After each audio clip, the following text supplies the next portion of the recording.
Alors bonjour, je me présente, Eve Dufour, productrice du contenu éducationnel francophone pour le site TA à l'école et la modératrice de ce webinaire. Bienvenue au 4e webinaire de TA à l'école pour l'année 2014-2015. La production de cette publication a été réalisée grâce au financement du ministère de l'Éducation. Veuillez noter que les opinions exprimées dans cette publication sont les opinions du bénéficiaire et ne reflètent pas nécessairement celles du ministère de l'Éducation.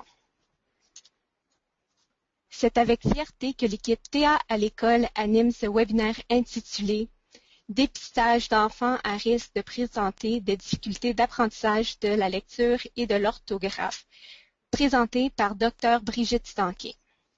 Avant de commencer, voici quelques items cuisine. Notez que vous êtes placé en sourdine. À la fin du webinaire, il y aura la foire aux questions où vous aurez l'occasion de poser vos questions à Dr Stanquet. Ainsi, nous voulons que vous soyez à l'aise avec le panneau de configuration GoToWebinar. Si vous ne voyez pas le plein panneau, vous devriez voir une flèche que vous pouvez cliquer pour agrandir le panneau. Ce même bouton permet de minimiser le panneau lors de la présentation. À la partie supérieure du panneau, vous verrez un globe terrestre. En cliquant sur le globe, vous pourrez sélectionner la langue de votre choix pour le panneau. Durant la session FAQ, si vous souhaitez poser une question, entrez votre texte dans la case au bas du panneau de configuration et sélectionnez de l'envoyer au personnel dans le menu déroulant. Ou vous pouvez appuyer le bouton avec la main levée pour poser votre question directement à Dr Stanquet et non Dr Vermette. Au cours de la présentation, si vous souhaitez poser une question personnelle, veuillez entrer votre texte dans la case au bas du panneau de configuration. Pour de l'assistance technique, n'hésitez pas à communiquer avec Mercia. Ses coordonnées sont affichées sur cette diapositive. Après le webinaire, nous enverrons les diapositives de Dr Stanquet et un sondage d'évaluation électronique concernant ce webinaire. Dans environ 3 semaines, l'enregistrement du webinaire sera disponible et nous enverrons un lien à tous les participants.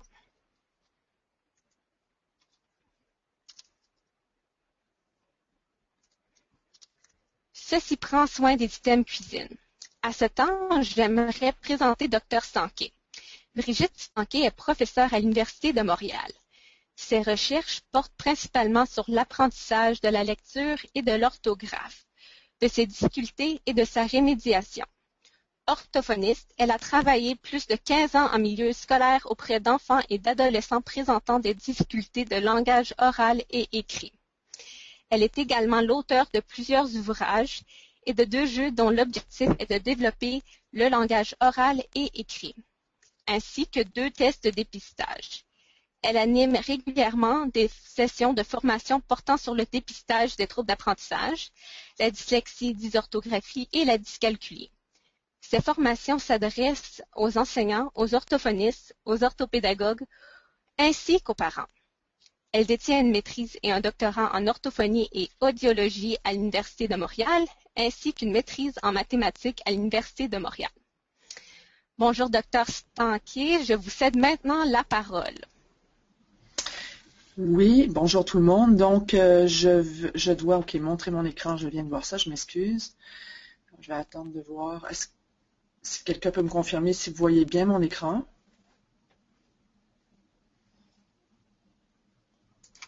Pas encore. Ah, voilà. D'accord. Donc, est-ce que je peux commencer?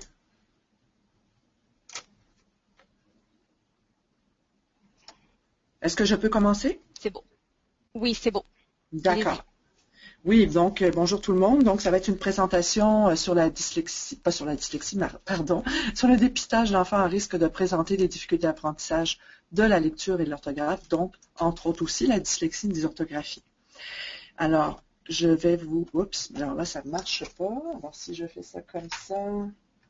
Ah, j'arrive pas à tourner mes diapos.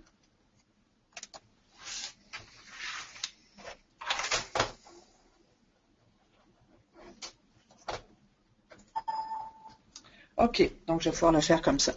Alors, le plan de la présentation, donc je vais vous parler au départ du processus de lecture et d'orthographe pour bien comprendre comment on peut dépister, comment se passe la lecture et l'orthographe pour pouvoir dépister un enfant qui serait à risque. Je vais ensuite parler des facteurs qui influencent l'apprentissage de la lecture et de l'orthographe. Et par la suite, bien sûr, on va parler du dépistage, puis beaucoup de moyens d'intervention. Donc, quand on parle de processus de lecture et d'orthographe, ce que ça signifie, c'est comment, quand on voit un mot écrit, par exemple pour la lecture, par quel processus on va utiliser pour pouvoir finalement le lire.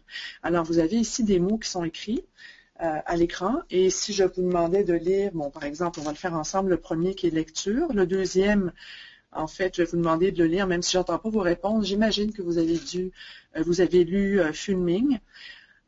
Pour le troisième, c'est Rabulokité et le dernier, donc, c'est Pierre. Alors, maintenant, je vais vous demander d'écrire le mot que je vais vous prononcer, qui est le mot Tchecht. Et donc, pour orthographier ce mot-là, en fait, vous avez dû sûrement analyser tous les sons du mot et écrire chaque son, chaque lettre correspondant à chaque son. Donc, pour pouvoir écrire ce mot-là, Tchecht, un mot que vous ne connaissez pas, vous avez utilisé ce qu'on appelle le processus phonologique. Ce processus phonologique, donc, est vraiment utilisé quand on connaît pas, on sait pas comment écrire un mot et on ne sait pas comment lire un mot. Le mot que vous voyez aussi en bas de la diapo, qui est Rabulokité, ce mot-là, vous connaissez pas par cœur, donc vous l'avez nécessairement lu donc syllabe par syllabe, en fait. Alors, ce processus-là, le précédent, s'appelle donc le processus phonologique. Maintenant, le processus orthographique, c'est un autre processus qui permet de lire et d'orthographier les mots, mais cette fois-ci à partir d'un dictionnaire qu'on a dans la tête, un dictionnaire interne, donc qui code tous les mots qu'on connaît, les mots à l'écrit. Donc, si je vous demande de fixer le point ici à l'écran, et maintenant de lire ce mot-là, probablement que vous avez réussi à lire que c'était le mot naturellement. Vous avez réussi à lire ce mot-là parce que justement, ce mot-là est stocké dans votre petit dictionnaire interne des mots écrits. Et maintenant, si je vous demande de fixer encore le point et de lire donc le mot qui va apparaître après le point, donc probablement, vous n'avez pas réussi à lire complètement ce mot-là parce que pour certains d'entre vous, vous ne connaissez pas ce mot-là, qui était le mot agnosognosique. Donc, le processus orthographique permet de lire rapidement et précisément les mots qui sont stockés dans notre dictionnaire, et c'est celui-ci, ce processus-là, qui nous permet d'orthographier les mots selon une norme orthographique. Donc, maintenant, on va parler de dépistage.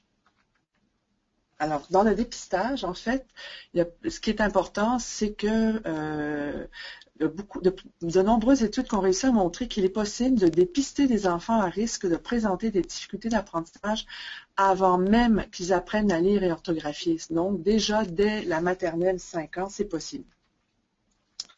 Et le fait de faire un dépistage qui est précoce, ça va permettre de réduire le nombre d'enfants qui pourraient rencontrer des difficultés ultérieures dans l'apprentissage de la lecture et l'orthographe. Et ça, grâce à des interventions ciblées et puis des interventions qu'on va faire de façon précoce. Et en fait, plus on fait un dépistage qui est précoce va donner de meilleurs résultats que d'attendre, bien sûr, que finalement une difficulté s'installe. Donc, c'est important de pouvoir le faire donc dès l'apprentissage ou même avant l'apprentissage de la lecture et de l'orthographe. Et évidemment, si un enfant développe des difficultés d'apprentissage, donc ce seront des enfants qui vont être plus à risque d'avoir une mauvaise estime de soi, une démobilisation scolaire ou même voire un décrochage scolaire. Donc, quand on dépiste, on va diminuer ce risque-là d'avoir des conséquences comme ça négatives sur la scolarisation et sur l'état psychologique aussi de l'enfant. Puis quand on parle de dépistage, on pourrait se demander quel est le meilleur moment pour dépister. Comme je le disais tout à l'heure, donc plus on fait un dépistage qui est précoce, mieux c'est. Alors on peut même le faire à partir de maternelle 4 ans ou même en garderie. Mais c'est pas parce qu'un enfant n'a pas été dépisté de façon précoce qu'on doit tout laisser tomber, le dépistage. On peut même dépister des enfants, donc tout au long de leur scolarité, c'est-à-dire primaire, secondaire, cégep et même à l'université. Donc, j'ai vu dans certains cégeps ici au Québec où on offre aux élèves un dépistage pour voir s'ils ne présenteraient pas des difficultés en lecture et en orthographe, donc qui n'auraient pas été dépistés donc justement auparavant. Et quand on va faire un dépistage, bien sûr, il y a plusieurs façons, plusieurs approches qu'on va utiliser. Quand on parle d'évaluation des connaissances relatives à l'écrit, donc ça peut être par exemple en maternelle où on va regarder si l'enfant est capable d'apprendre les correspondances son lettres ou bien quelles sont ses connaissances sur les lettres. On peut aussi, en fait, évaluer les compétences en lecture et en orthographe, tout simplement. Quand on parle des élèves de première, deuxième, des élèves du secondaire ou même universitaire, ce qu'on va souvent faire, c'est carrément évaluer la lecture et l'orthographe et vérifier si ces personnes-là, leurs compétences correspondent à celles des élèves de leur âge ou pas. Et on a aussi une nouvelle approche assez populaire, je dirais, où on parle d'évaluation de la réponse à l'intervention. Alors cette fois-ci, c'est plutôt qu'on va va faire des interventions, on va faire des activités aux élèves et on va parmi la réponse à ces activités-là, on va voir s'il y a des enfants qui répondent ou pas à l'intervention, puis s'ils ne répondent pas, ben, ça nous permet de faire un certain dépistage.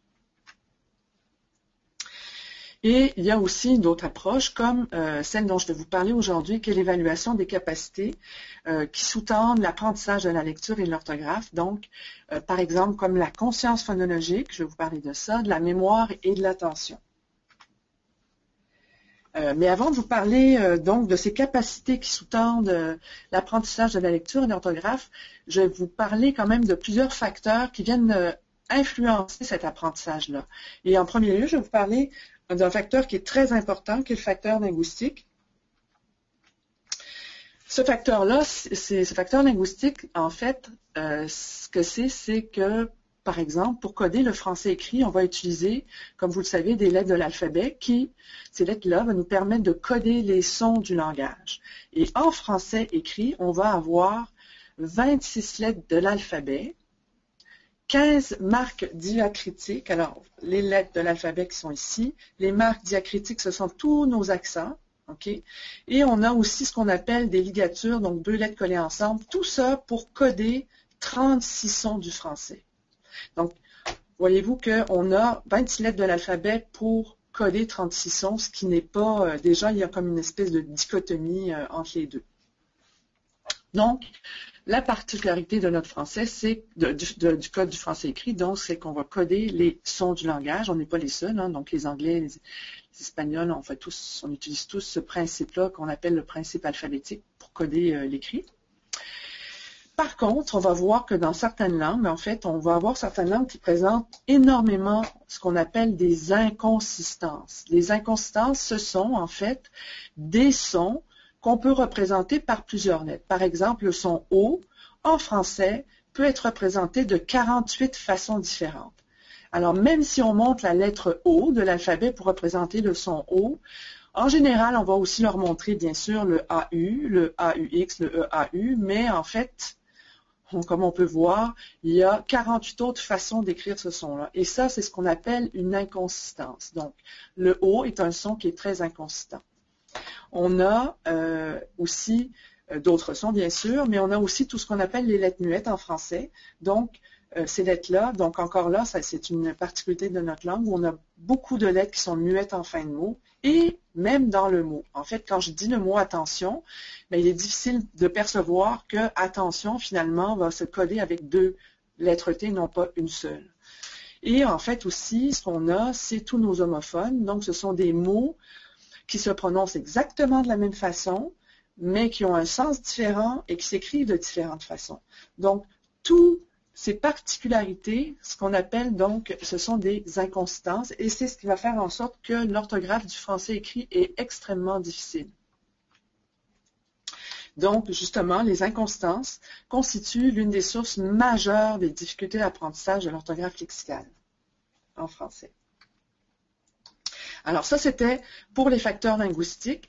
Donc, en fait, dans une langue comme le français ou même comme l'anglais, du fait qu'il y a de nombreuses inconsistances, ben, l'enfant va prendre plus de temps à apprendre à orthographier les mots que dans une langue qui est plus consistante comme l'espagnol ou l'italien. Alors maintenant, on va regarder le facteur cognitif, facteur qui est vraiment important. Alors, dans les facteurs cognitifs, on a, ce que je vais vous montrer aujourd'hui, c'est le traitement phonologique. On va voir la capacité visuo-attentionnelle et on va voir aussi la capacité de mémoire lexicale orthographique. On ne verra pas la capacité du langage oral, mais c'est important de retenir qu'un enfant qui a du mal à apprendre sa propre langue maternelle sera beaucoup plus à risque d'avoir d'autres types de problèmes d'apprentissage. Donc, un enfant qui a la difficulté à apprendre sa propre langue maternelle, donc, est plus à risque d'avoir des problèmes d'apprentissage de la lecture et de l'orthographe. Alors, qu'est-ce que c'est que la capacité de traitement phonologique? Je vais vous parler particulièrement de cette capacité-là de traitement phonologique. Il y a la capacité de conscience phonologique.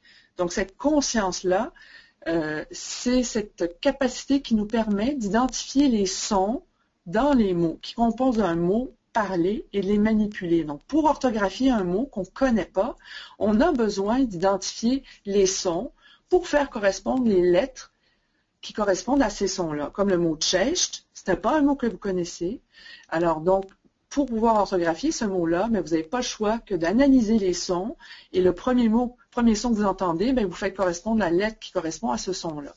Donc, pour pouvoir écrire comme ça de façon phonologique, donc, ou bien lire de façon phonologique, bien, on a besoin de cette capacité-là de conscience phonologique. Et certains enfants, donc, vont montrer des difficultés au niveau de la conscience phonologique.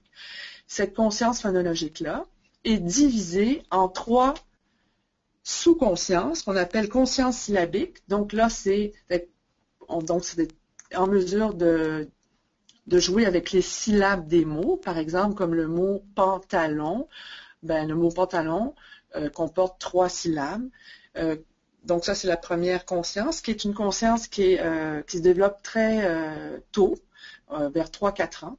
On a la conscience de la rime qui se développe un peu plus tard et qui donc consiste à identifier les mots qui se terminent par la même rime, comme bateau, chapeau. Et en dernier lieu, la dernière conscience qui est plus difficile, qui est la conscience phonémique, qui, elle, nous permet d'identifier non plus les syllabes, non plus les rimes dans les mots, mais chacun des sons que constitue un mot. Donc, ça, c'est la conscience phonémique. Et en général, cette conscience phonémique-là va se développer surtout au moment de l'apprentissage de la lecture et de l'orthographe, puisqu'on montre aux enfants, avec les lettres de l'alphabet, de coder les sons du langage. Et pour pouvoir évaluer les habiletés de conscience phonologique, on va le faire à partir de tâches il y a plusieurs tâches, comme vous voyez sur la diapositive. Il y a pas mal de tâches, les tâches de jugement, par exemple, jugement de rime. Est-ce que le mot chapeau, bureau et puis plante rime ou pas? OK, les tâches d'intrus. On va demander, dans chapeau, bureau et plante, quel est l'intrus? On va avoir des tâches de localisation, des tâches d'évocation. Et en fait, les tâches que vous voyez à l'écran, les tâches de la rime, tâches de segmentation et tâches de fusion, ce sont des tâches qu'on va utiliser pour lire et orthographier. Donc, si on a à faire le choix de faire des activités de conscience phonologique ou en tout cas d'évaluer les enfants au niveau de la conscience phonologique, autant le faire avec des tâches qui se rapprochent le plus possible de la lecture et de l'orthographe. Donc, les 3 tâches qui sont en rouge sur la diapositive.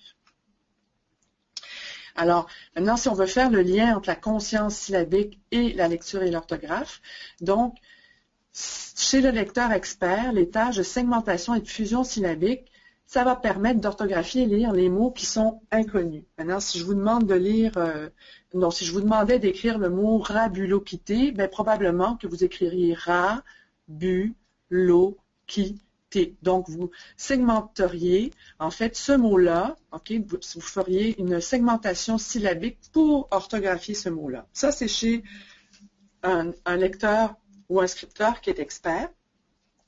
L'enfant en début d'apprentissage, en tout début d'apprentissage, en fait, ne passera pas par cette segmentation syllabique. Il passera plutôt par le phonème, parce qu'on lui montre à coder des phonèmes des sons au tout départ. La rime, elle est utile aussi, la rime, parce qu'elle va nous permettre de lire et d'orthographier par analogie. Analogie, ça veut dire, par exemple, tout à l'heure, quand je demandais de lire ce mot-là, je suis sûre que la plupart d'entre vous aviez lu fulming et non pas fulming. Puis vous avez utilisé l'analogie ing de l'anglais. On peut faire ça aussi dans d'autres types de mots. Je connaissais un enfant, non, je vais vous donner plutôt un exemple. Tiens, justement, si je vous demandais d'écrire le mot une ripette, alors écrivez le mot une ripette, en tout cas peut-être dans votre tête. Et en fait, je suis sûre que la plupart d'entre vous, vous avez écrit le ripette R-I-P-E-T-E, parce que 98% des mots au féminin qui se termine par le son et s'écrit E-T-T-E. Et donc, on va aussi orthographier des mots par analogie à partir donc de connaissances qu'on a de d'autres mots, ce qui nous évite de faire certaines erreurs quand on ne sait pas orthographier un mot. Donc, c'est un autre processus qui est quand même vraiment important. Il est moins important que la langue anglaise, parce qu'en langue anglaise, il y a beaucoup de possibilités de faire des rimes comme ça à l'écrit, mais en français aussi, c'est quand même utile. Et enfin, le lien entre la conscience phonémique et la lecture et l'orthographe.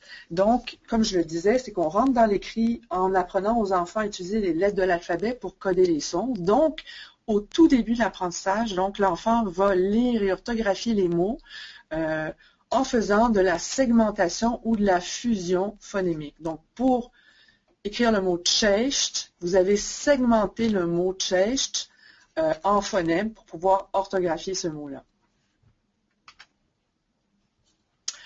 Alors, l'importance de la conscience phonologique, bien sûr, elle est essentielle au début de l'apprentissage de l'orthographe, de la lecture et de l'apprentissage de l'orthographe et de la lecture. Et elle permet donc de développer ce processus-là qui nous permet de lire et écrire au son. Mais en français, elle n'est pas suffisante parce qu'on va voir qu'on a 50% des mots du français qui ne peuvent pas s'écrire au son. Alors, en fait, donc, l'importance de la conscience phonologique, elle nous permet de développer la correspondance des lettres et des sons. Elle va nous permettre de lire 95% des mots. Je peux lire les mots au son dans 95% des cas. Mais par contre, pour orthographier les mots, ce n'est pas suffisant d'avoir une bonne conscience phonologique. Il faut absolument avoir une autre capacité qu'on va voir, qui est la capacité, entre autres, de la mémoire, pour savoir comment orthographier les mots de façon conventionnelle. Donc, la conscience phonologique, elle est sollicitée surtout en début d'apprentissage. Alors, en fait, en maternelle, une façon de dépister aussi, c'est de voir, premièrement, est-ce que l'enfant apprend les correspondances son-lettres, mais à la fin de la maternelle, en fait, les enfants sont en mesure d'écrire de façon, on va appeler ça graphosyllabique, qui vont utiliser une lettre pour représenter une syllabe d'un mot. Alors ici, c'était une phrase qui a été dictée aux enfants de maternelle, qui était « le bébé fait dodo ». Et on voit vraiment que les enfants vont coder « le bébé fait dodo ». Donc, une lettre pour représenter une syllabe d'un mot. Okay? Donc, ça ici, ce sont des enfants quand même qui ont développé, on sait qu'ils ont une bonne conscience phonologique, entre autres. À la fin de la première année, en fait, les enfants sont en mesure de lire et d'orthographier au son. Donc, c'est quand même un bon indice. Même s'ils ne connaissent pas l'orthographe de tous les mots, ils devraient être en mesure quand même d'orthographier la plupart des mots au son. Alors, pour faire un dépistage d'une difficulté de conscience phonologique, en fait, donc en maternelle, ça va être un enfant qui pourrait avoir des difficultés dans l'apprentissage des correspondances son-lettres, difficulté à apprendre l'alphabet, difficulté maintenant difficulté à jouer avec les rimes, avec les syllabes, avec les phonèmes des mots. Donc, vraiment des difficultés au niveau de cette conscience-là phonologique. Donc, ici, quand on dicte, par exemple, la phrase « le bébé fait dodo », vous voyez ici que ce sont des enfants qui ont, c'est sûr qu'ils ont des problèmes au niveau de la conscience phonologique, entre autres. On voit qu'il n'y a aucune lettre qui représente une syllabe. Ici, on voit vraiment que des vagues. Okay? Ici, on voit que c'est un enfant, en fait, qui se comporte comme un plus jeune enfant où, en fait, il utilise des lettres et des pseudo-lettres, ce que ne fait pas un enfant normalement de la maternelle. Et ici, ce qu'on va voir, c'est que c'est un enfant qui va plutôt canaliser les sons ou les syllabes de la phrase qu'on lui a dictée, il va plutôt utiliser les lettres de son prénom. Il s'appelait Pierre-Olivier. Alors plus tard, les difficultés de conscience phonologique, en première année ou dans les années subséquentes, là, on va voir que les enfants vont aussi avoir des difficultés à apprendre des correspondances son-lettres. Et surtout, ce qui va être intéressant, c'est qu'on va voir, c'est intéressant qu'on puisse les dépister, mais pas intéressant pour eux, par contre, c'est qu'on va voir qu'ils ont des difficultés à lire et à écrire au son. Alors, si on regarde ici, ça c'est un élève, il faut toujours se poser la question à la fin de la première année ou même plus tard, est-ce que l'enfant est en mesure d'écrire au son? Alors, vous voyez ici, c'était indiqué, je pense, j'ai une jolie maison avec un jardin. Alors, on voit que joli, hein, il n'est pas écrit au son. Les élèves ont des livres et des cartables. Ben, là, c'est un petit peu plus difficile, mais quand même, il n'écrit pas au son. Ça, c'est encore un autre enfant en première année qui avait eu comme dictée, le premier mot, c'était un amoureux. Donc, on voit ici un amour. Après ça, c'est le mot chocolat. Alors, vous voyez que c'est un enfant qui a extrêmement de difficultés à écrire au son parce qu'on ne reconnaît pas vraiment le mot chocolat. Cupidon, on voit que c'est Cupidon ici. Et puis Valentin, donc on ne le reconnaît pas non plus. Donc, vraiment, un enfant... C'est sûr que cet enfant-là a des difficultés de conscience phonologique parce qu'il n'écrit pas au son. Alors ça, c'était pour la capacité de traitement phonologique. Maintenant, on va regarder la capacité de viso-attentionnelle, qui est une autre capacité essentielle pour apprendre à lire et orthographier. Alors, cette capacité-là va nous permettre de lire d'avoir une lecture qui est précise et rapide, en fait. Alors, encore une fois, si je vous demande de regarder le point puis de lire le mot qui va suivre, donc, je suis sûre que vous avez lu le mot main et comme vous n'avez pas fait d'erreur, en fait, c'est que vous avez entre autres le mot dans votre dictionnaire, mais en plus une bonne capacité visuo-attentionnelle. Un enfant qui a des difficultés avec sa capacité visuo-attentionnelle va faire des confusions visuelles. Donc, ils vont vraiment se tromper avec des mots qui sont très, très proches. Donc, c'est possible que l'enfant, au lieu de lire main, lise nain, lise mamie, par exemple. Alors, on a deux types de difficultés qu'on connaît, en fait. Il y a la première au niveau de difficulté de capacité visuo-attentionnelle. Donc, normalement, quand on n'a pas de difficulté, on devrait être capable de lire le mot fenêtre, en fait, globalement, parce qu'on n'a pas de difficulté de capacité visuo-attentionnelle. Et on va avoir des personnes qui vont avoir en fait, ce qu'on appelle une fenêtre réduite, c'est qu'au lieu de lire un ensemble de lettres en une seule fixation, ils vont être capables, par exemple, de lire que 2 lettres à la fois, comme si leur fenêtre était réduite.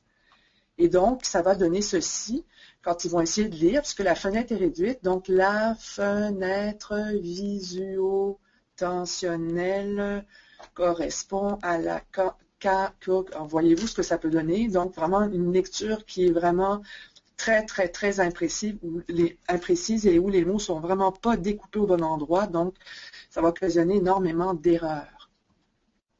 Donc, voilà la fenêtre réduite.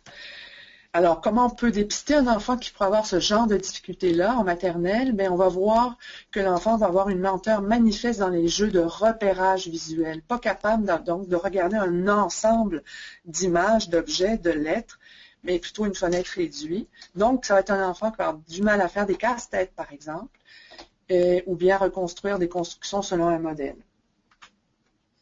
En première année ou plus, donc on va avoir, c'est des enfants qui vont avoir des difficultés à traiter l'ensemble des lettres d'un mot en une seule fixation. Et ce que ça va donner, justement, c'est plutôt une lecture qui est imprécise, qui va comporter de nombreuses erreurs, mais pour des mots qui sont très, très proches sur le plan visuel, qui se ressemblent. Un autre type de difficulté qu'on va rencontrer, c'est des enfants qui ne sont pas capables de répartir leur attention sur l'ensemble du mot. Donc, ils vont avoir des lettres qui vont être plus saillantes que d'autres, et donc ça va causer des erreurs du genre, au lieu de lire maintien, ils vont lire matin.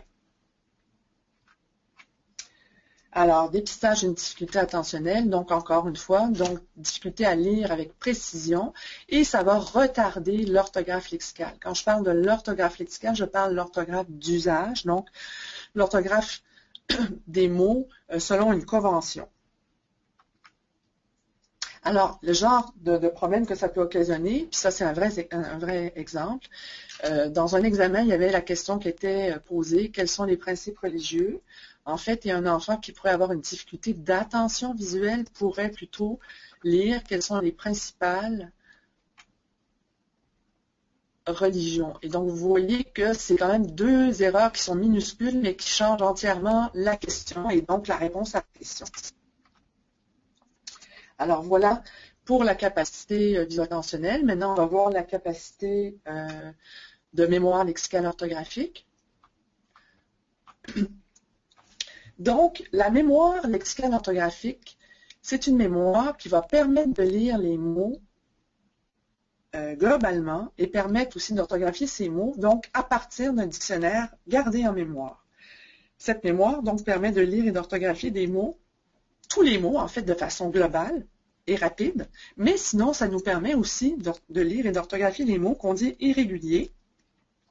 Irrégulier, ça veut dire que si je prends mes correspondances phonème-graphème, ben, ce mot-là, il ne va pas donner la forme que je veux. Ça serait femme et non pas femme. Okay? Et ça me permet aussi surtout d'orthographier les mots qui sont inconsistants. Donc, inconsistant, je ne sais pas si vous vous rappelez que c'est un mot qui représente un son qui peut s'écrire de plusieurs façons différentes. Donc, par exemple, le son O de bateau. Alors, donc, cette mémoire-là va nous permettre de stocker l'orthographe justement de ces mots-là inconsistants, de stocker les mots aussi qui sont réguliers, mais de stocker carrément tous les mots pour les lire rapidement.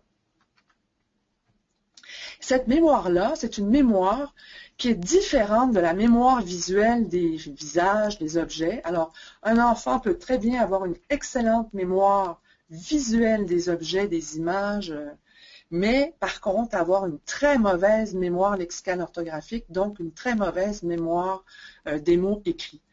Cette mémoire-là, comme vous pouvez voir, elle est située à un endroit bien particulier dans le cerveau, qui est à la jonction, donc ici, de l'aire du langage puis de l'aire visuelle. Donc, c'est une mémoire spécifique aux mots écrits. Il y en a qui l'appellent la boîte aux lettres du cerveau. Alors, je vais vous demander encore une fois de fixer le point. Et voyez-vous, naturellement, si vous le lisez très rapidement, c'est que vous avez bien ce mot-là gardé dans votre dictionnaire interne grâce à votre mémoire lexicale orthographique. Et celui-là, donc, vous ne l'avez pas pour la plupart. En fait, on peut très bien ne pas avoir encodé correctement l'orthographe des mots, comme par exemple ce mot-là ici. Hein, si on a des difficultés au niveau de cette mémoire-là, peut-être qu'on ne sera pas capable d'encoder complètement le mot complet, mais ça ne nous empêche pas de pouvoir lire le mot. Je suis sûre que vous êtes capable de vous dire, enfin en tout cas en voyant ces lettres-là, de dire que c'est probablement le mot coccinelle. Alors on est capable, même si j'ai un problème de mémoire, je suis en mesure de lire quand même beaucoup de mots, même si en fait j'en ai pas beaucoup de mots comme ça entièrement codés dans ma mémoire. Alors, donc, cette mémoire-là permet aussi d'apprendre les correspondances phonème-graphème, donc les lettres cette fois-ci qui vont correspondre au son. Donc, quand un enfant écrit comme ça, le bébé fait dodo, non seulement il a une bonne conscience phonologique, parce qu'il est bien capable d'écrire bébé fait, donc représenter à partir d'une lettre la syllabe d'un mot. Mais on voit aussi que certains enfants ont même déjà dès la maternelle, en plus encodé l'orthographe du mot dodo et l'orthographe du mot bébé.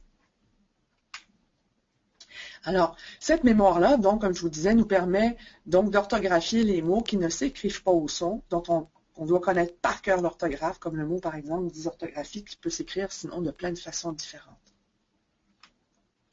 Alors, le dépistage d'une difficulté de mémoire lexicale orthographique. Alors, en maternelle, donc ça va être un enfant aussi qui va avoir du mal à apprendre les correspondances phonème-graphème. Et ça va être un enfant aussi qui va avoir du mal à mémoriser comment écrire son propre prénom après Noël. Puisque je prends une gorgée d'eau. Et ça va être aussi un enfant qui va avoir du mal à reconnaître le prénom de ses pairs, donc de tous ses amis dans la classe.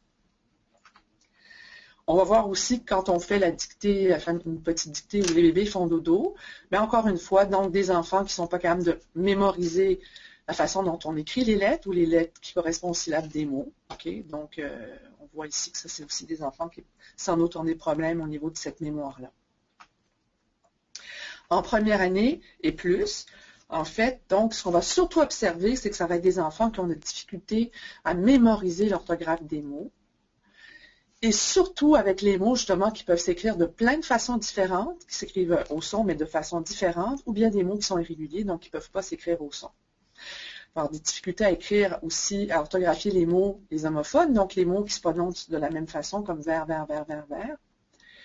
Et aussi, donc, c'est des enfants qui vont avoir du mal à segmenter correctement les mots pour les orthographier. Comme ils ne les ont pas dans leur mémoire, ben, peut-être que s'ils n'ont pas le mot maman dans leur mémoire, peut-être qu'ils vont écrire maman de cette façon-là. Et ce sont des enfants aussi qui vont faire des confusions systématiques avec certaines lettres. Et ils vont vous dire, je sais que c'est une des deux lettres, c'est B ou D, mais je ne me rappelle jamais laquelle est laquelle. Donc, c'est ce qu'on va voir. Alors, si on regarde ici une dictée d'un enfant de première année ou même plus tard, la question que vous devez vous poser pour dépister un enfant qui va peut-être avoir un problème de mémoire, c'est de regarder les mots outils ou les mots fréquents, est-ce qu'ils sont écrits de façon conventionnelle? Donc ici, vous voyez, tout à l'heure, le petit garçon avait un problème au niveau de la voix phonologique. Il n'est pas capable d'écrire au son les mots, mais par contre, il semble quand même avoir une bonne mémoire parce qu'il est capable, il est en mesure d'écrire le mot maison, parce qu'il le connaît par cœur. OK? Donc, c'est ça. Ici, je vais vous montrer un autre exemple d'un enfant qui a vraiment des difficultés au niveau de cette mémoire, parce que normalement, le mot enfant est bien orthographié à la fin de la première année.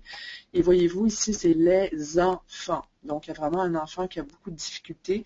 Petit aussi est écrit à la fin de la première année. Il lui écrit petit, chat, tout collé ensemble.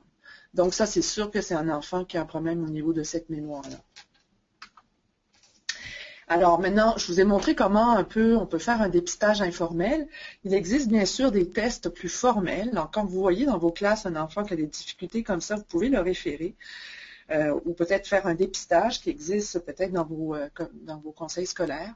Il existe donc des tests qui ont été validés au Québec, entre autres. Et donc, ici, on a par exemple le test indice. Ça, c'est un test qui permet de faire du dépistage chez les enfants, donc de la maternelle à la 3e année, de dépistage ici indice. Mais c'est des normes québécoises, donc peut-être dans vos milieux, c'est pas en Ontario, si vous êtes dans une classe francophone avec des enfants francophones en milieu minoritaire, peut-être que c'est pas l'idéal, parce que sans doute vous n'allez pas avoir les mêmes normes. Alors je vais vous parler plus tard d'un autre test de dépistage. Donc ce test-là permet entre autres de dépister la conscience phonologique. L'île des messages secrets, c'est aussi pour la conscience phonologique. TSRI, probablement que vous connaissez, c'est un test objectif qui est vraiment intéressant et ça, vous pouvez l'utiliser, puis il est normalisé pour le Canada en milieu minoritaire, là, donc francophone minoritaire, donc ça c'est bien. Vous avez la petite EVAC qui permet d'évaluer aussi la conscience phonologique. L'Audeley, alors ça, Audeley, c'est un test, c'est le seul test qui permet d'évaluer autre chose que la conscience phonologique, donc la mémoire lexicale orthographique dont je viens de vous parler et de l'attention. Et vous avez aussi des tests de répétition de normaux qui sont de bons tests de dépistage. Là, je vais juste vous parler ici d'un matériel, en fait, qui est en cours de validation, pas de validation, mais je pense de normalisation ou d'étalonnage, ou c'est ça. Donc, ça s'appelle DIBEL. Il est disponible en français pour les enseignants de l'Ontario. Donc, vous pouvez participer à cette recherche-là et ce qui est très intéressant, donc, ça va vous permettre donc de faire du dépistage d'enfants à risque d'avoir des problèmes d'apprentissage, de lecture et d'orthographe. Donc, de la maternelle, je pense que ça va aussi comme l'autre test jusqu'à la 3e année. Et ce n'est pas juste uniquement pour le français, mais ça l'est aussi pour les mathématiques. Ça permet aux enseignants d'avoir un portrait clair de leurs élèves, de prodiguer des interventions et de voir l'évolution de leurs élèves dans leur classe. Et je pense que ça permet pour les conseils scolaires, par la direction d'école, de voir comment se comportent tous les enfants dans toutes les classes. Et pour les conseils scolaires, de voir comment se comporte l'enfant ou même les écoles, dans toutes les écoles de leur conseil. Donc, c'est quand même assez intéressant. Alors maintenant, je vais vous parler de l'intervention. Donc, comment on intervient auprès des enfants qui ont des difficultés d'apprentissage de la lecture et de l'orthographe, mais plutôt que vous avez dépisté, c'est plus ça l'important. Donc, quel que soit le dépistage que vous faites, en fait, ce qui est important de retenir, c'est qu'on va faire l'intervention en sous-groupe homogène dans les classes et non pas en grands groupes. Okay? Alors, des sous-groupes homogènes, donc ce que ça veut dire, c'est de travailler soit faire les mêmes activités pour un ensemble d'élèves qui pourraient présenter le même type de difficultés. C'est ça qu'on entend par homogène. Donc, de petite taille de 3 à 5 pour les élèves donc à risque, avec une intervention ciblée sur les difficultés qu'on a observées. Évidemment, plus l'enfant a des problèmes, en fait, alors plus l'élève est en difficulté, plus le ratio intervenant-élève doit diminuer. Pour les élèves à risque, en fait, c'est surtout les élèves à risque, un sous-groupe d'une plus grande taille pour ces enfants n'est pas efficace parce qu'elle ne permet pas de cibler les difficultés spécifiques à chacun. Et quand je sais que c'est la grande mode de la réponse à l'intervention, faites attention avec cette méthode-là, qui peut être très bien si on a fait un dépistage. Parce que si vous n'avez pas fait de dépistage, en fait, vous pouvez très bien décider que vous allez, par exemple, travailler la conscience phonologique et en fait, là-dedans, vous allez avoir des enfants qui n'ont évidemment pas de problème de conscience phonologique parce qu'ils n'ont pas du tout de difficultés, mais vous avez peut-être d'autres enfants qui ont d'autres difficultés que la conscience phonologique et vous ne le verrez pas. Donc, on peut avoir là-dedans des enfants qui ont des problèmes de mémoire, justement lexical orthographique ou des problèmes d'attention. Alors, pour la conscience phonologique, donc, c'est vraiment de travailler, ce qui est important, comme je vous le disais, c'est de travailler avec des activités qui concernent la fusion et la segmentation, avec des activités qui sont proches de la lecture et de l'orthographe. Et la conscience phonologique est améliorée quand on va ajouter, surtout en maternelle, la méthode qu'on dit la méthode visuo-haptique, où là, on va utiliser le toucher. Donc, cette méthode-là, c'est qu'on demande aux élèves donc d'avoir les yeux fermés et de toucher, de manipuler les lettres en styrofoam et essayer de reconnaître donc les lettres à partir juste du toucher. Donc, l'enfant, ça permet de développer en fait une image visuelle des correspondances. Donc, la recherche a montré que c'était plus efficace. Donc, plus efficace quand donc la conscience phonologique est jumelée à un entraînement ciblé sur les associations lettres-sons et la méthode visuo-haptique. Alors, je ne veux pas parler en détail comment faire des activités de conscience phonologique parce qu'il y a vraiment beaucoup de méthodes d'entraînement sur le marché, assez bien détaillées. Donc, par exemple, Petit mot, j'entends tes sons, c'est une méthode. Jouons avec cornemuse et ses amis. Phonomie aussi, c'est vraiment une bonne méthode qui est très intéressante parce qu'on voit, entre autres, il permet de dépister, puis en plus d'avoir des vidéos qui permettent aux enseignants de voir comment on peut animer des activités de conscience phonologique, par exemple. Et on a aussi, bien sûr, beaucoup de logiciels et de apps d'entraînement disponibles. On a, entre autres, comme logiciel Métapho, qui a été fait par une prof ici à l'Université de Montréal. Et c'est une méthode d'intervention et une méthode d'évaluation aussi. C'est plus, je vous dirais, pour les enfants de maternelle 4 ans. On a Madame Mo, qui est un logiciel de conscience phonologique, mais pas uniquement. C'est marqué édition La Chenonnière. En fait, non, c'est épuisé complètement. Il va apparaître en septembre sous forme d'apps très bientôt, donc en septembre. On va maintenant parler de comment améliorer l'attention visuelle. Donc, l'attention visuelle, on peut travailler pour aider l'enfant à vraiment agrandir plutôt la fenêtre visuo-attentionnelle, donc ce genre d'activité-là où on peut coller les mots ensemble. Donc, en maternelle, ça pourrait être de coller tous les mots les prénoms des enfants de la classe et demander par exemple, à l'enfant d'encercler son propre prénom partout ou finalement de diviser tous les prénoms, reconnaître tous les prénoms qu'on reconnaît dans les mots. Donc, c'est une façon de faire. Plus tard, donc carrément, c'est de prendre les mots de la dictée de la semaine, les coller ensemble et puis demander aux enfants donc de faire le découpage. On peut travailler aussi toutes les dictées de la semaine à partir de mots cachés. Pour les enfants de maternelle, ça peut être à partir de son propre prénom, en fait, qu'il pourrait rechercher dans des mots cachés, ou tous les prénoms des amis de la classe. La recherche a montré qu'un entraînement de l'attention visuelle, soit par des tâches de discrimination visuelle ou des tâches de jugement de séquence de lettres, montre vraiment une amélioration de l'attention visuelle. Donc, je vais vous montrer un peu ce que ça veut dire. Donc, vous pouvez déjà, très tôt, donner des séquences comme ça de lettres, demander aux enfants, donc, juste de dire si les séquences sont pareilles et pas pareilles. Mais il faut donner, en fait, le faire avec une limite de temps, parce que sinon, l'enfant, ce qu'il va faire, ça va être comparer lettre par lettre. Nous, c'est pas ce qu'on veut. On veut que l'enfant traite le mot globalement. Donc, on peut commencer carrément avec juste des mots de deux lettres, donc 2 séquences, puis après ça, on augmente progressivement. On va voir, on peut faire aussi ici, voyez-vous, c'est le mot sim, c'est le mot fille, puis demander à l'enfant qu'il ait encerclé tous les mots filles parmi des mots qui ressemblent aux mots filles. Alors maintenant, je vais vous parler comment on peut faire pour améliorer la mémoire lexicale orthographique. En fait, je vais plutôt vous parler comment on peut faire pour améliorer la rétention à long terme de toutes les connaissances qu'on peut faire apprendre aux enfants, donc aussi améliorer la rétention de cette mémoire-là, en fait, qui est spécifique aux mots écrits. Alors, on a une méthode, la première méthode que je vous présente, c'est la méthode visuosémantique. Donc, cette méthode, elle consiste à illustrer par un dessin le concept sous-jacent à un mot, tout en intégrant la graphie pouvant poser problème. Alors là, ça paraît bien compliqué. Alors, je vais juste vous montrer ce que ça donne. Ici, par exemple, juste avec le mot Charles, on voit que ce qui pourrait poser problème, par exemple, à un enfant de maternelle, pour retenir son nom, ou même pour un enfant qui n'est pas capable de retenir comment s'écrit le son ch, et qui écrit plutôt juste la lettre H plutôt que le CH, mais voyez-vous, ici, on a un chat, OK, puis on voit ici que c'est la queue du chat. Puis pour le Charles, ben, c'est juste que ça se termine par un serpent.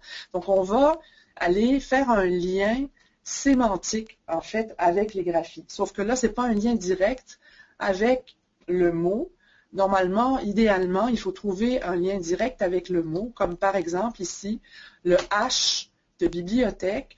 Donc, peut-être que l'enfant peut oublier qu'il y a un H. Alors, pour l'aider à faire, donc il faut trouver un lien sémantique entre la graphie, ici, qui est inconstante, et le sens du mot. Donc, on voit bien que le H va représenter la bibliothèque. Donc, un matériel aussi qui va... Ah oui, je vais reculer l'écran, je m'excuse. C'est juste pour vous dire que, en fait, ce matériel-là, vous pouvez le trouver gratuitement sur le site de Sylviane Valdois. Elle le met gratuitement sur son site. Donc, c'est tout... ça s'appelle l'orthographe illustrée. Donc, vous avez une série de mots comme ça qui sont illustrés. En septembre prochain, donc, il va y avoir aussi un autre matériel qui utilise encore cette méthode-là, la méthode visiosémantique, qui va, cette fois-ci, l'utiliser pour pouvoir distinguer les homophones, mais les homophones, donc lexicaux, donc pas syntaxiques. Donc, ce sont vraiment des mots du lexique et non pas distinguer tous les types de C, C', EST, tout ça, non. C'est vraiment le lexique, tout simplement. Et je vais juste vous montrer aussi que c'est une méthode qui est utilisée pour apprendre les correspondances son-lettres, la méthode visiosémantique. Donc, raconte-moi les sons, utilise cette méthode-là, voyez-vous, pour mémoriser le ch. Donc, on voit que c'est du visuel, mais en même temps, on a un geste et un dessin pour mémoriser la graphie. La méthode visiosémantique aussi est utilisée par une autre méthode, c'est la méthode qui s'appelle, je pense, c'est la planète des alphas. Qui utilise à peu près, c'est le pendant en fait de raconte-moi l'alphabet. Vous voyez, on a aussi donc les graphèmes qui sont représentés là par des dessins. Alors une autre méthode qui permet de peut-être d'apprendre, là cette fois-ci c'est l'orthographe, pour mémoriser l'orthographe, c'est la méthode d'apprentissage des régularités orthographiques. Alors en français, on a vu qu'il y a beaucoup de sons qui peuvent s'écrire de plusieurs façons différentes. Mais une façon de permettre de mieux retenir les façons, les graphies différentes, c'est vraiment de les classer par catégorie de graphie, non pas par catégorie sémantique. Okay? Je vais juste vous montrer, par exemple, ici, j'ai tous les mots qui se terminent par le son « est » qui vont s'écrire « e » accent grave « s ». Voilà, donc c'est ce qu'on appelle une catégorie graphémique, de graphèmes, qui se ressemblent plutôt qu'une catégorie sémantique où on dirait, bon, ok, je veux que tu apprennes tous les mots qui correspondent aux mots de l'Halloween. Ok? Donc, cette méthode-là montre que c'est efficace pour apprendre donc l'orthographe des mots, donc par leur régularité. Alors, il y a un matériel qui existe, qui a été fait par 2 orthopédagogues, qui s'appelle Scénario pour mieux écrire les sons, donc qui permet d'apprendre justement, d'utiliser cette méthode-là pour apprendre l'orthographe des mots. C'est un matériel qui est destiné aux enfants de première à la 3e année.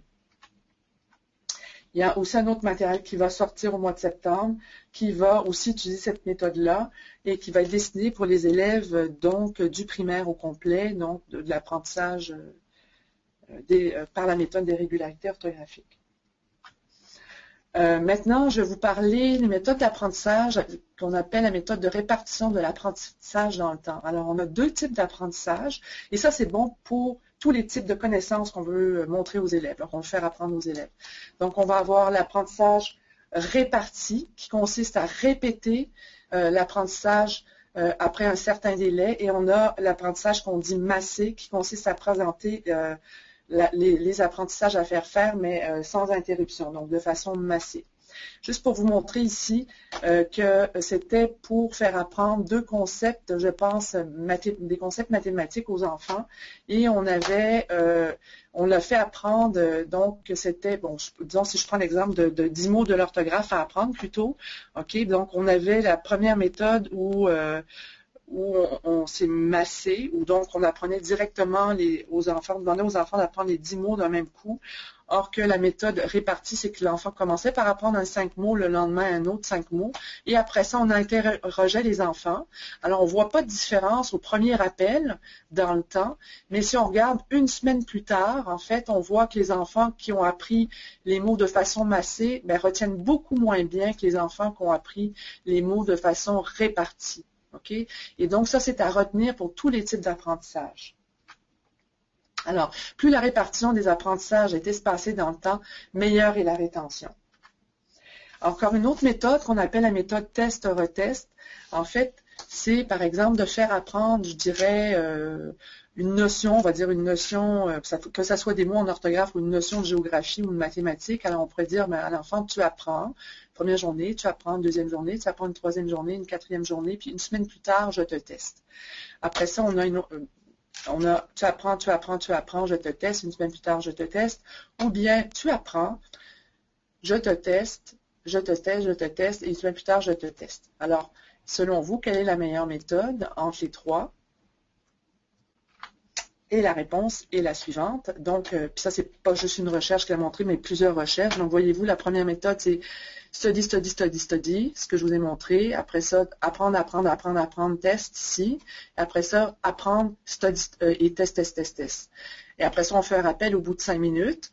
Et on va voir que, évidemment, cette méthode-là semble la meilleure quand c'est au bout de 5 minutes. Mais si on regarde une semaine plus tard, on voit l'inverse, l'effet inverse, en fait.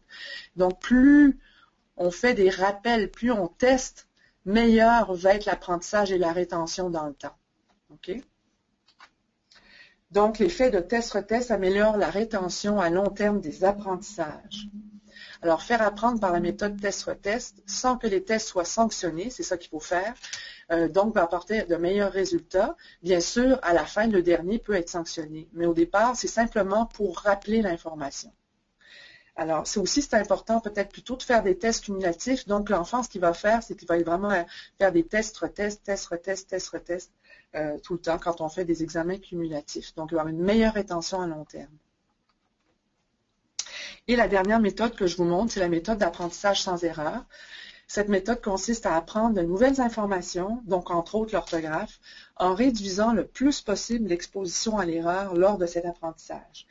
C'est une méthode, en fait, qui est grandement utilisée pour plusieurs types de pathologies, chez les adultes, chez les enfants autistes, les enfants qui ont eu un trauma crânien, les enfants qui ont des problèmes de mémoire et qui montrent de meilleurs résultats que l'apprentissage par essai et erreur. Et là, je vais vous montrer juste deux minuscules, en fait, recherches. Donc ça, c'est une recherche qui a été faite dans une école où on a fait apprendre l'orthographe de mots à des enfants, enfin l'orthographe de mots à des enfants par la méthode avec exposition à l'erreur et par la méthode d'autres mots avec la méthode sans exposition à l'erreur. Et on leur a fait apprendre à partir de jeux. Et le jour 1, quand on leur a donné une dictée, en fait, on ne voit vraiment pas de différence significative entre les deux méthodes. Ça, c'est chez les bons orthographieurs. Une semaine plus tard, on ne voit toujours pas de différence entre les deux méthodes. Et finalement, c'est en bout de ligne.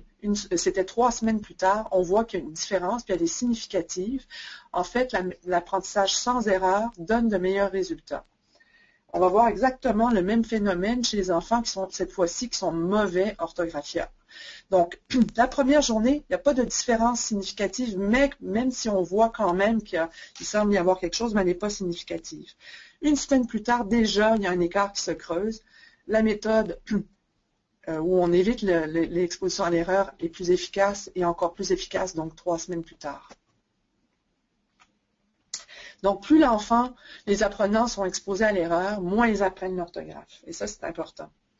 Donc, il faut favoriser l'apprentissage sans erreur autant que faire ça peut. Évidemment, on ne peut pas faire ça tout le temps, c'est impossible. Juste vous montrer encore une dernière recherche où on a voulu examiner l'impact de l'exposition à l'erreur. Alors, on a demandé à des personnes, on a fait apprendre des mots qui n'existaient pas à des personnes selon 3 types de méthodes. La première, c'est dès que on demandait d'écrire un mot, comme par exemple le mot Proventel, on demandait de l'écrire et on disait tout de suite, ah, vous l'aviez eu du bon premier coup, donc il n'était pas exposé à l'erreur, donc 0 erreur. Après ça, on donnait un autre mot orthographié, la personne de l'orthographiée, on disait qu'il faisait une erreur, puis après ça, on demandait d'orthographier, puis là, il était plus exposé à l'erreur. Donc, en fait, il était exposé à une seule erreur et après ça, là, ici, à 2 erreurs.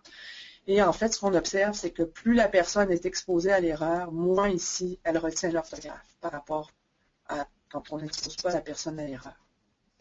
Ici, c'est juste pour vous montrer aussi que quand on porte l'attention sur l'erreur aussi, la personne va plutôt apprendre l'erreur que le mot bien orthographié.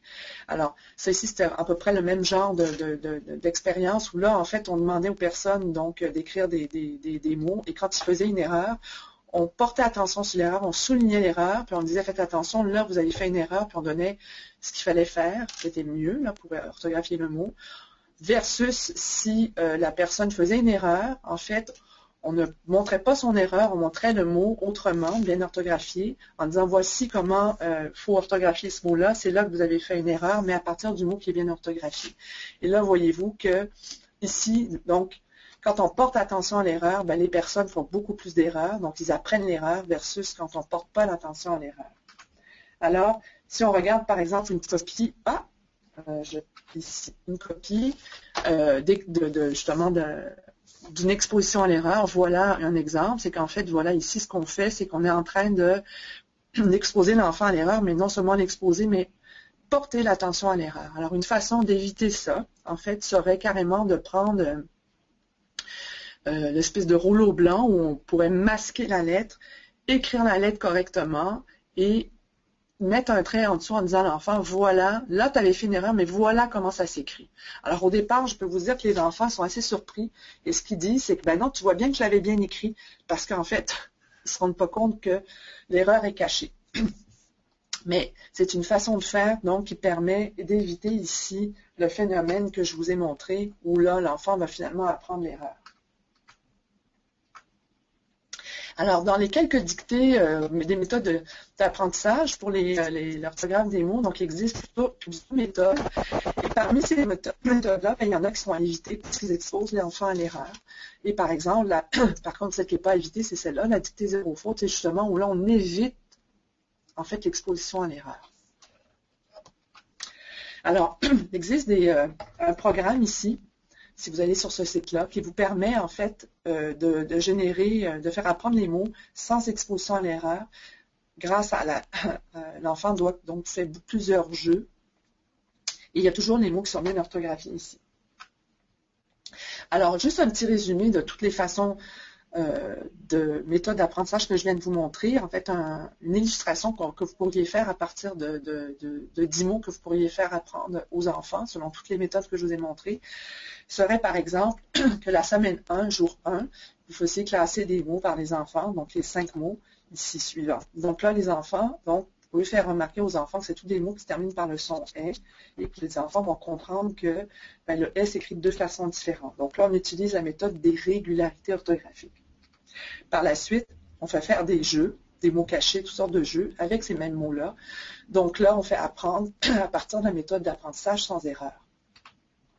Après ça, on donne une dictée à l'enfant et ce qu'on va faire, après la dictée, on va montrer les mots bien orthographiés, présentation des mots bien orthographiés et souligner l'endroit où l'enfant aurait possiblement fait une erreur. Mais là, justement, donc, c'est encore la méthode où on évite l'exposition à l'erreur.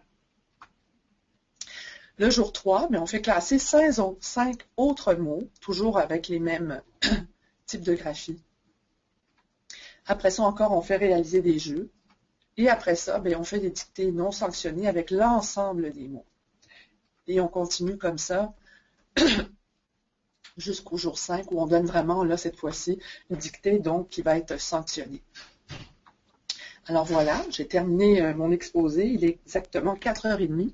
Alors tout ce que je vous demande, c'est dans 3 jours, dans une semaine ou dans un mois, n'oubliez surtout pas de tester les nouvelles connaissances apprises au cours de cet exposé si vous voulez les retenir à long terme. Voilà. Alors, merci beaucoup, Dr. Stanquet, pour cette présentation. Alors, si il y a quelqu'un qui a des questions, veuillez cliquer sur le bouton « Lever la main » sur votre panneau de configuration ou taper votre question dans la fenêtre de chat au bas du tableau. Alors, j'ai déjà une question. La première est, est-ce que les difficultés visuo-attentionnelles peuvent être liées aux troubles déficitaires de l'attention et expliquent une certaine comorbidité entre la dyslexie et le TDA? Alors non, ce sont 2 problèmes différents. Par contre, c'est sûr qu'un enfant qui a une difficulté d'attention va avoir des mauvaises journées et des meilleures journées. Donc, ça se peut qu'il fasse plus d'erreurs quand il est dans une mauvaise journée. Mais un enfant qui a, par exemple, un TDAH, c'est pas un enfant qui va présenter nécessairement un problème d'apprentissage de la lecture et de l'orthographe. Merci. Alors, est-ce qu'il y a des participants qui aimeraient poser d'autres questions? Vous pouvez tout simplement taper la question dans la boîte chat. Alors, j'ai une autre question aussi. Il serait donc recommandé d'enseigner les mots de la semaine par graphie et non par thème.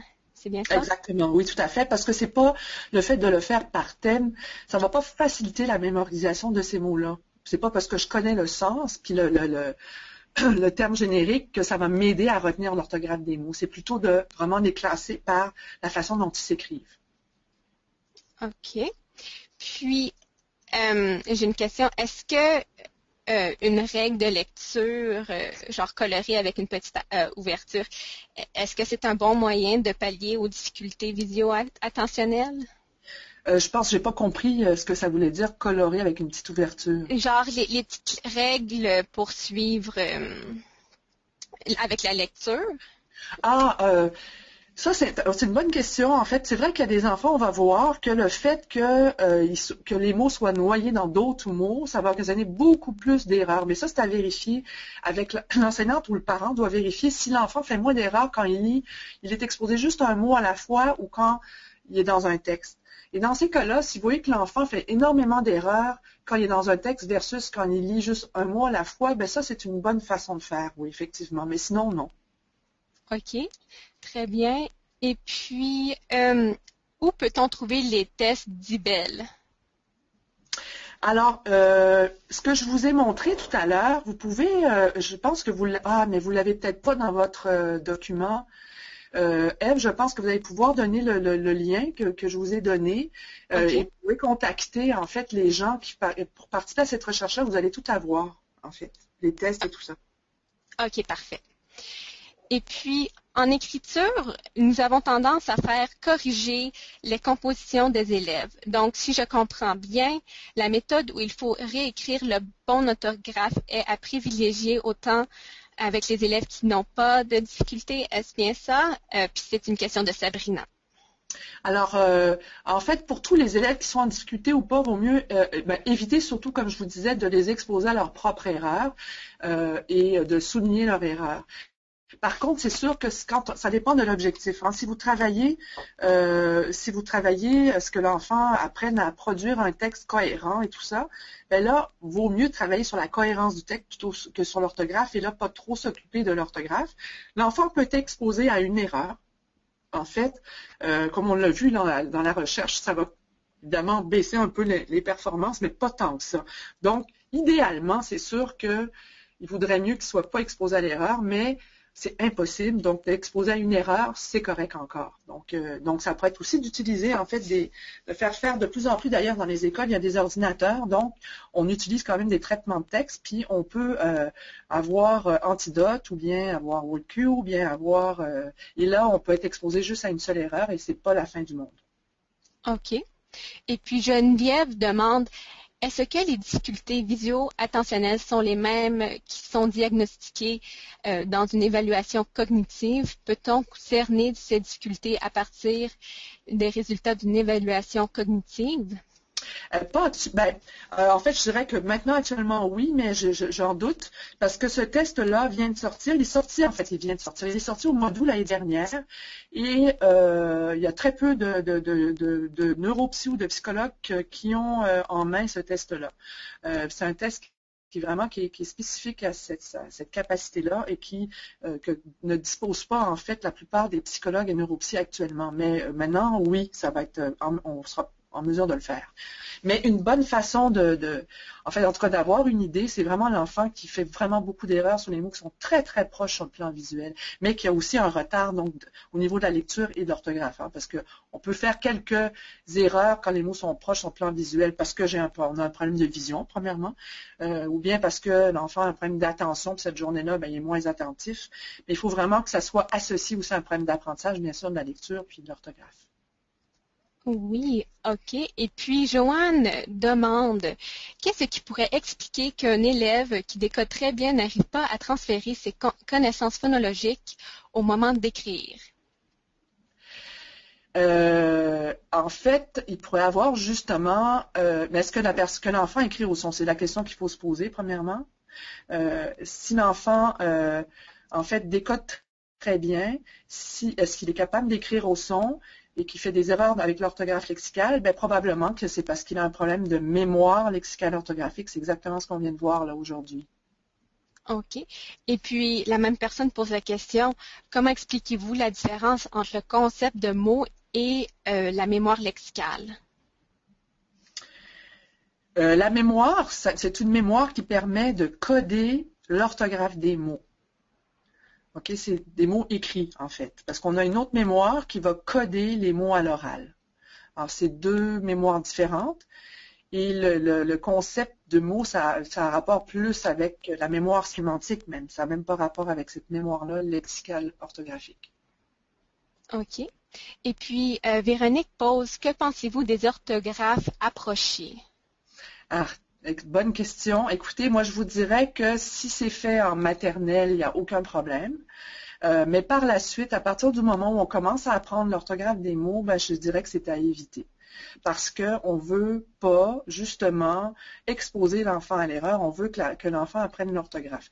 Donc, je dirais que c'est à éviter, surtout, en tout cas, peut-être pas en début d'apprentissage d'orthographe en première année. Là, au début, ça va encore parce qu'ils n'ont pas assez de mots dans leur lexique orthographique. Mais plus tard, c'est franchement à éviter. À éviter parce qu'on expose l'enfant à l'erreur. OK. Est-ce que vous pouvez peut-être expliquer un peu c'est quoi l'orthographe approchée? Oui, l'orthographe approchée, c'est une méthode où on demande aux enfants, par exemple, en maternelle, c'est surtout en maternelle, donc ça va être d'essayer d'écrire comme le bébé fait dodo tout à l'heure, mais ça, c'est de l'orthographe approchée, en fait. Voyez-vous? Alors, ça, c'est bien parce que ça permet de développer la conscience phonologique. Ça permet aussi, si on dit à l'enfant, voilà vraiment comment s'écrit le mot, bébé, on peut déjà développer cette conscience-là des mots écrits, que certains mots s'écrivent d'une certaine façon, qu'il y a une convention et tout ça. Donc, en maternelle, ça pose pas vraiment de problème. C'est plus tard, où là, plus on va montrer la façon d'écrire à un enfant, moins il va retenir la façon d'écrire et plus on va l'exposer à l'erreur. OK. Et puis, Hélène pose, l'apprentissage de la lecture et de l'écriture est un processus qui pourrait être encore plus complexe dans un milieu minoritaire. Oui, tout à fait. Elle a bien raison. Oui, tout à fait. C'était plutôt un commentaire, oui. OK, oui, ça pose vraiment beaucoup plus de difficultés pour plusieurs raisons. Par contre, ce sont des enfants qui ont une meilleure conscience phonologique. Donc, pour ce qui est de l'orthographe phonologique, donc d'écrire et lire au son, c'est des enfants qui ont de meilleures capacités de conscience phonologique, donc devraient être meilleurs. Mais pour ce qui est de l'orthographe lexicale, c'est sûr que ce qui est plus difficile, c'est, même pour un petit francophone, s'il ne connaît pas le sens du mot, on a plus de mal à apprendre l'orthographe d'un mot dont on ne connaît pas le sens. Donc, dans ce sens-là, c'est sûr que, justement, donc ça peut causer, ça va retarder, je dirais, peut-être un peu, si l'enfant n'a pas beaucoup de vocabulaire et ne connaît pas le sens du mot. Donc, c'est vraiment important, quand l'enfant, on donne les dictées de mots de la semaine, que l'enfant sache la signification des mots, parce que ça va vraiment faciliter la rétention du mot. OK. Mais effectivement, par contre, ce que je vous dirais, c'est la seule affaire qui fait la différence parce que c'est au niveau du vocabulaire à l'oral. Parce que ce qui est au niveau du langage écrit, les enfants qui soient francophones ou pas francophones, ils apprennent le code en même temps, au même moment. OK? Donc, la seule différence, c'est vraiment qu'ils ne connaissent pas le mot à l'oral et non, c'est pas la façon dont il l'écrit. Ça, ils apprennent tous les deux, qu'ils soient francophones en milieu minoritaire ou qu'ils soient pas du tout francophones. L'orthographe des mots, ça prend au même moment. Que ce soit vous comprenez ce que je veux dire? Oui, oui. Alors, est-ce que c'est vrai que le français et l'anglais ont un degré de difficulté semblable au niveau des correspondances des sons et des lettres? Non, c'est pas vrai. Je dirais que en fait, il y a nous on a qu'est-ce que je disais, combien de graphèmes? On a à peu près 36 graphèmes et eux ils en ont en anglais, il y a à peu près 1000 graphèmes. Alors Wow. l'anglais est beaucoup plus difficile au niveau des correspondances phonème-graphème que le français. Par contre, l'anglais est beaucoup plus, donc pour l'orthographe lexicale, l'anglais est plus difficile. Pour l'orthographe phonologique, l'anglais va être plus difficile. Mais pour l'orthographe grammaticale, l'anglais est beaucoup plus facile. Parce que nous, en français, quand on code le pluriel, par exemple, des noms et des verbes, si je vous dis, par exemple, il mange, ben, vous ne savez pas si je l'ai dit au pluriel ou pas. Donc, si le il prend un S, puis le mange un NT. Alors qu'en anglais, on l'entend. Alors, en anglais, l'orthographe lexicale est plus difficile qu'en français. OK, mais puis en français, l'orthographe grammaticale est plus difficile qu'en anglais. Tout à fait. Alors, quels sont les moyens, ben ça c'est une question de Rosalie, quels sont les moyens pour travailler la conscience lexicale lorsque l'enfant ne sait pas où segmenter les mots à l'écrit? Alors, c'est sans doute qu'il a une mauvaise mémoire lexicale orthographique et c'est ça c'est vraiment donc de développer cette mémoire-là lexicale orthographique. Donc par des jeux, c'est vraiment en développant par des jeux en exposant pas toutes les méthodes que je viens de vous montrer. Là. Et c'est quand il va mémoriser ces mots-là qu'il va être en mesure de pouvoir les découper au bon endroit. C'est juste qu'il les a pas en mémoire, donc il les découpe pas au bon endroit. Il écrit au son. OK, parfait. Et puis une dernière question de Suzanne. Que pensez-vous de l'utilisation du mur des mots, du mur des mots pour enseigner la lecture? Ben, c'est bien parce qu'ils ont sous les yeux quand même, je dirais plus pour l'orthographe même, parce qu'ils ont sous les yeux toujours les mots, en général on met les mots les plus fréquents quand même qu'ils vont devoir utiliser, donc les mots outils, des choses comme ça. Donc dans ce sens-là, ça c'est intéressant parce que l'enfant, évidemment, si on leur montre comment se référer au mur de mots par contre, parce que ça aussi c'est un entraînement, puisque des enfants qui vont pas, il faut leur montrer à l'utiliser s'y référer de façon systématique. Mais c'est une bonne façon de faire. OK. Rosalie, elle a renvoyé une autre question après votre réponse. Alors, elle a demandé, lorsque vous présentiez des mots qui finissaient par E accent grave S et par E accent grave T pour le même son à prendre dans la même semaine, n'est-ce pas de l'interférence? Non, ça ne crée pas de l'interférence. Ça peut créer de l'interférence si on fait ça avec des notions qui sont différentes. Et ça, c'est différent. Par exemple, si je voulais apprendre par exemple, avec les homophones, justement, syntaxiques, C apostrophe EST ou le verbe ou C, SAIT ou des choses comme ça, là, ça va créer de l'interférence, oui. C'est des concepts qui sont différents. Mais là, on ne parle pas de concepts différents. C'est tout simplement d'apprendre l'orthographe lexicale et on n'a pas d'autre chose que de l'apprendre par cœur. Il n'y a pas autre chose, il n'y a pas une autre notion sous-jacente à ça qui va nous permettre de mieux orthographier le mot. Alors, c'est pour ça que non, ça ne créera pas d'interférence pour ce qui est de l'orthographe lexicale. D'accord? Oui. Alors, merci beaucoup, Brigitte, d'avoir répondu à nos questions. D'accord? C'est tout le temps que nous avons aujourd'hui pour les questions. Nous allons mettre fin à la séance des questions et réponses. Si vous avez d'autres questions, écrivez-nous à info@taalecole.ca et nous nous assurions que vos questions obtiennent une réponse. Si vous désirez rester au courant des webinaires gratuits offerts par TA à l'école, veuillez vous inscrire sur notre page d'accueil en entrant votre adresse courriel dans la boîte d'inscription au bas. On vous invite aussi à nous suivre sur TA à l'école. Alors, c'est bien TA à l'école. Alors, oui, c'est ça. Alors, les inscriptions au colloque des professionnels de l'enseignement 2015 sont maintenant ouvertes au grand public. Accédez le lien présenté sur cette diapositive pour vous inscrire. Notez que le colloque est bilingue et aura lieu le 25 août et le 26 août 2015 et nous espérons que vous y participerez. Brigitte Stanquet va présenter au colloque aussi. Alors, j'aimerais remercier Dr Stanquet encore une fois pour ce webinaire et je tiens également à remercier tous nos participants. N'oubliez pas que nous enverrons les diapositives et un court sondage à la fin du webinaire. Nous serions reconnaissants si vous preniez le temps de remplir le sondage afin que nous puissions utiliser cette information lors de la conduite des futurs webinaires. Nous vous rappelons aussi qu'un lien vers ce webinaire enregistré sera envoyé dans environ 3 semaines. L'équipe de Théa vous souhaite une belle été et nous espérons vous voir au colloque des professionnels de l'enseignement au mois d'août. Merci.